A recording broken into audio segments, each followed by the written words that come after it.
भी कपल के लिए फैमिली स्टार्ट करना एक बड़ा ही अहम डिसीजन होता है। तो आज का हमारा टॉपिक है fertility.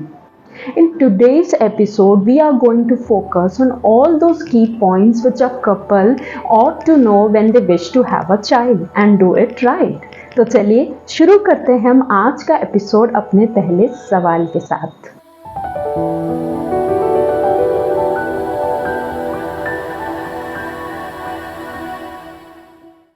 Welcome ma'am, welcome to the next episode. Ma'am, आज हमारे दर्शकों को ये बताएं कि ऐसा कौन सा टाइम होता है जब वो नेचुरल प्रेगनेंसी के लिए ट्राई कर सकते हैं। नेचुरल प्रेगनेंसी के लिए अगर साइकिल्स रेगुलर है, अराउंड 28 डेज साइकिल है, तो अराउंड द 14 डे ओव्यूलेशन होता है और ओव्यूलेशन के 4-5 दिन पहले से फर्टाइल पीरियड चालू जाता है और ओव्यूलेशन के 1 दिन के बाद तक, क्योंकि अपना जो oocyte जो फीमेल बॉडी में रिलीज होता है उसका लाइफ करीब करीब 24 to 26 आवर्स बस रहता है, वह स्पर्म्स जो अपने फीमेल आफ्टर इजैकुलेशन स्पर्म्स का लाइफ अराउंड 5 to 7 डेज रहता है। सो बिफोर ओव्यूलेशन 5-7 दिन पहले से और ओव्यूलेशन के 1 दिन बाद तक का अपन सबसे फर्टाइल पीरियड मानते हैं। जी मैम, जी। तो मैम, जैसे आपने ये जो ओव्यूलेशन शब्द कहा, मैम कोई भी औरत अपना ओव्यूलेशन टाइमिंग कैसे डिटरमिन कर सकती है? ओव्यूलेशन टाइमिंग डिटेक्ट करना एग्जैक्टली बहुत मुश्किल है, क्योंकि अगर आपके रेगुलर साइकिल्स है तो मोस्ट लाइकली आपका ovulation around 14 days before the next expected menses. जो अगर आपका आज 28 तारीख को अगर महीना आया, अगले महीने आप एक्सपेक्ट कर रहे हो कि 28 तारीख को आपका महीना आएगा, तो उसके 14 दिन पहले करीब करीब आपका ओव्यूलेशन टाइम होता है। बट अगर इरेगुलर साइकिल्स रहते हैं उसमें काफ़ी मुश्किल होता है ओव्यूलेशन डिटेक्ट करना। सो ओव्यूलेशन डिटेक्ट करने के लिए अपने पास कुछ कुछ उपाय है, जैसे बेसल बॉडी टेम्परेचर, फिर अपना सर्वाइकल म्यूकस जो होता है, बच्चेदानी के अंदर से जो म्यूकस रिलीज होता है वो डिस्चार्ज अराउंड ओव्यूलेशन काफ़ी वाटरी हो जाता है और जो म्यूकस है वो काफ़ी इलास्टिक हो जाता है। अगर 2 फिंगर्स के बीच में आप उसको स्ट्रेच करेंगे तो जैसे इलास्टिक जैसा वो स्ट्रेच होता है। फिर कुछ फीचर्स किसी किसी को होता है, जैसे मूड चेंजेस, उस समय थोड़ा ब्रेस्ट टेंडरनेस वगैरह होता है। और कुछ टेस्ट होते हैं, जैसे अपन LH टेस्ट किट होता है, उससे भी अपन डिटेक्ट कर सकते हैं कि ओव्यूलेशन हो रहा है कि नहीं। तो मैम, क्या हर एक औरत का जो मेंस्ट्रुअल साइकिल है वो 28 डेज लॉन्ग हो, ऐसा अनिवार्य है? ऐसा नहीं है। मेंसेस का साइकिल सबका अलग अलग रहता है।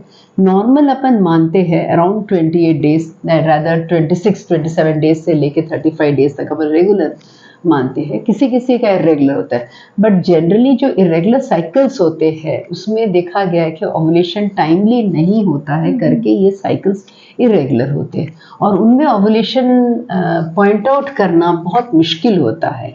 सो इसीलिए इन जनरल वी एडवाइस कि पेशेंट्स को एटलीस्ट 2-3 डेज में एक बार इनका सेक्सुअल इंटरकोर्स होना चाहिए ड्यूरिंग द फर्टाइल पीरियड। अगर इरेगुलर साइकिल्स भी है, जैसे मेंसेस खत्म हुआ 8-9th डे के बाद से एटलीस्ट 20-22nd डे तक they should have sexual relationship. जी मैम, ओके मैम, जैसे आप जो फ्रीक्वेंसी की बात की अभी, इंटरकोर्स का क्या फ्रीक्वेंसी होना चाहिए? Like 2 to 3 times per week होना चाहिए।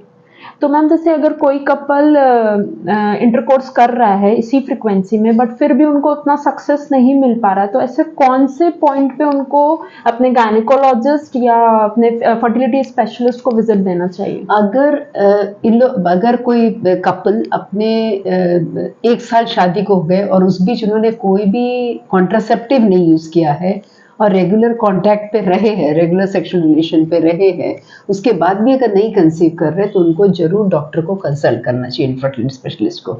लेकिन कुछ कुछ केसेस ऐसे जिसमें कि पेशेंट की एज मैटर करती है, जैसे उनका एज ऑलरेडी 35 से ज़्यादा है या हस्बैंड का भी एज ज़्यादा है या उनको कोई और बीमारियां है या उनके फैमिली में हिस्ट्री है कि उनके यहाँ मेंसेस बहुत जल्दी रुक जाता है, मेनोपॉज बहुत जल्दी हो जाता है।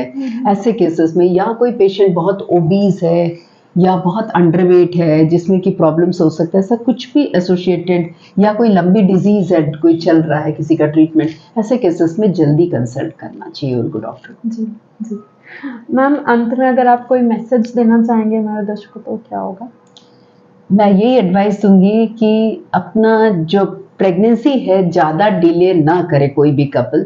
At least with in a year और 2 दे शुड अब सबको अपना प्रेगनेंसी प्लान करना चाहिए आफ्टर मैरिज, 1 और 2 इयर्स आफ्टर मैरिज, बिल्कुल, क्योंकि ज़्यादा लेट करने से कॉम्प्लिकेशंस ज़्यादा बढ़ते हैं, प्रेगनेंसी कंसीव करना मुश्किल होता है, कंसीव करने के बाद भी अबॉर्शन के चांसेस ज़्यादा रहते हैं, and even complications during pregnancy जैसे डायबिटीज़, हाइपरटेंशन, थायराइड और बाकी सब, ग्रोथ रिटार्डेशन, ये सब कॉम्प्लिकेशंस ज़्यादा होते हैं। और टाइम देख के, अगर ये जैसे मैंने क्राइटेरिया बताया, अगर 1 साल के अंदर अंदर नहीं कंसीव कर रहे हैं या कोई हाई रिस्क क्राइटेरिया है, तो जल्दी से जल्दी वो डॉक्टर को कंसल्ट करें एंड हेल्प लें। जी, thank you ma'am. Thank you. Thank you so much for such an interactive session.